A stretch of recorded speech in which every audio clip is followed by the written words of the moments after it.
तो दोस्तों नमस्कार, मैं आरती शुक्ला आप सभी के बीच एक कलसा घोटने वाली गीत लेके आए हैं। आप लोग को जैसा लगे कमेंट करके जरूर बताना, गाने को फुल आवाज करके जरूर सुनना।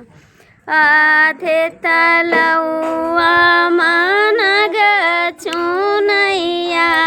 धे नागिन चुन रे तलवा तबहु नर तुल होई तौया करे मल बिना रे तलवा तबहु नर तुल होई तौया करे केवल बिना आधे तलौआ मन गचुनैया धे नागिन चुनई रे तलवा तबहु नारद हुला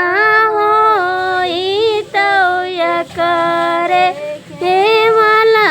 बिना हौआ मत बैठैया धे गोतिन बैठै हे आड़ौ तबहु नार हिला होई तौया